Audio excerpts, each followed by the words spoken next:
Welcome to ADHD Power Tools, where we give you the tools to unlock the power within.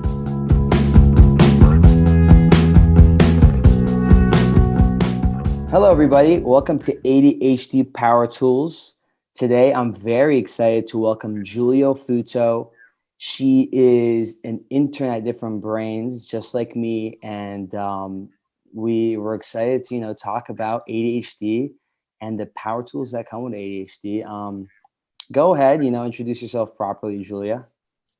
So hello, I'm Julia. I'm 21, and as Ollie mentioned, I'm also an intern at Different Brains.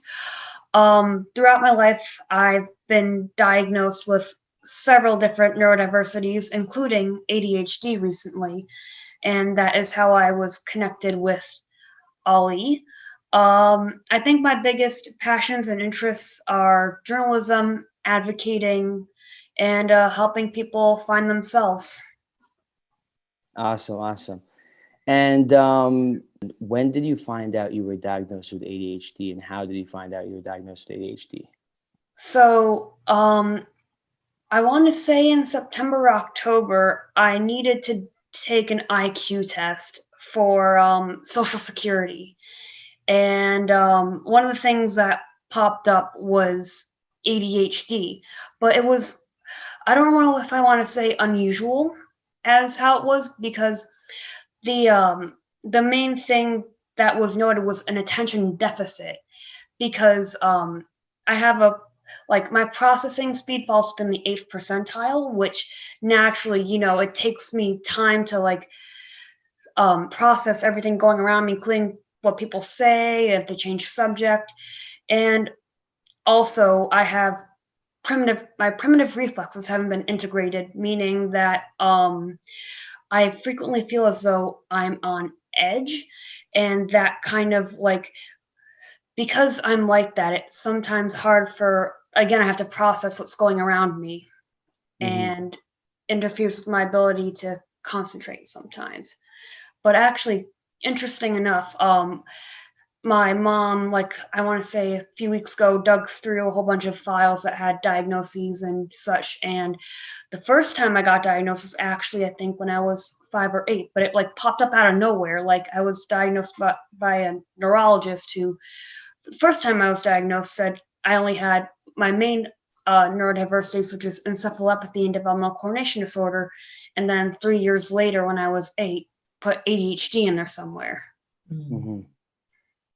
ADHD doesn't really always I'm not going to say always, but every neurodiversity like ADHD comes with something else, whether it's anxiety, this, that, and speaking of diagnosis and ADHD, I want to ask our expert over here, Brooke, ADHD and executive function coach. Is ADHD misdiagnosed, overdiagnosed, or underdiagnosed? What do you think about the diagnosing of ADHD? Sure. So I definitely will address that, but I kind of want to go back to something you had mentioned about the comorbidities in diagnoses.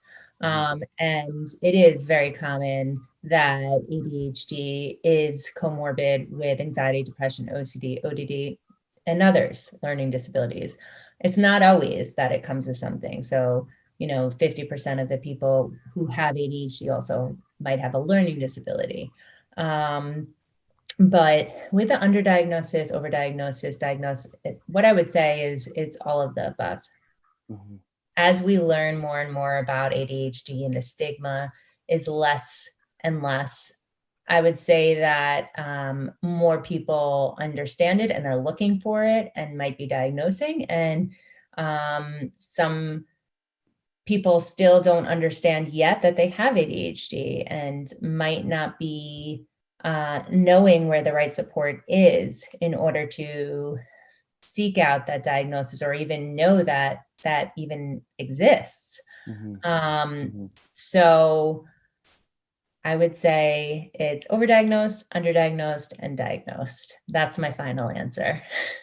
All of the above. There you go. All of the above. I would also say that in females, Julia, it's very often underdiagnosed, especially in later in life. Females have been diagnosed. So me personally, I was diagnosed a year and a half ago because I'm in the profession, and I realized that I was sharing a lot of the same symptoms. A lot of my female clients who come to me are diagnosed later in life, and their previous diagnoses are typically anxiety, depression, OCD.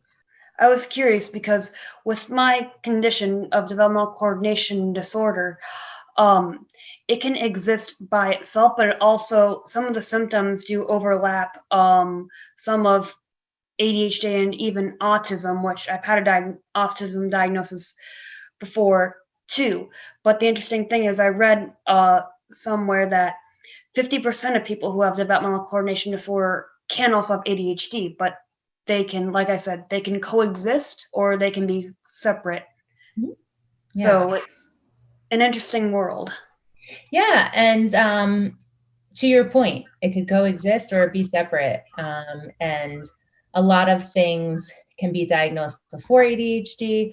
A lot of things can be diagnosed after ADHD. And sometimes people don't understand if it's the ADHD that can cause anxiety, for instance, or if it's anxiety that is trickling into appear like ADHD, or even autism and ADHD share a lot of the same symptoms as well. So you have to be really clear, study the data for 6 months or more, and it has to be showing up in 2 or more places where it's really affecting you. So it's not cut and dry.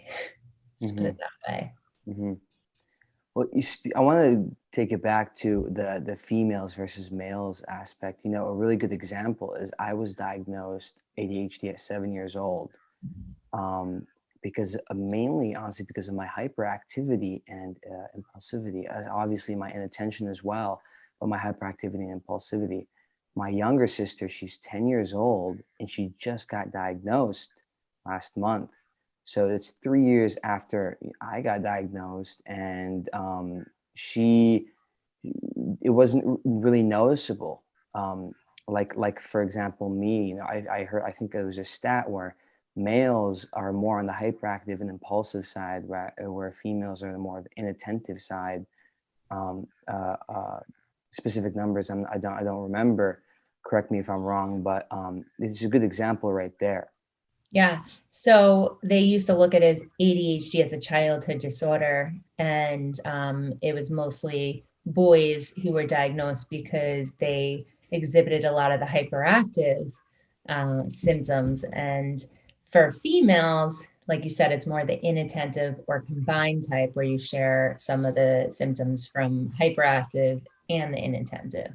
Mm-hmm, mm-hmm, mm-hmm. And seeing her now, diagnosed ADHD, I'm glad. Obviously, she has me around to help her out and give her the tools and everything. And one day she'll watch ADHD Power Tools, so it's good stuff. Yeah, and I love how you said that having an advocate in your corner, being educated, and knowing how to use ADHD to live your life, knowing your strengths, your weaknesses, how it shows up for you, because it doesn't show up the same way for everyone, right? I mean, all 3 of us have ADHD, but we physically look different. We act different in many occasions. So you can't say this is what ADHD looks like. So you really have to learn who you are, but also get the help of someone who understands it as well, who can coach you through it or teach you how to use it in your life.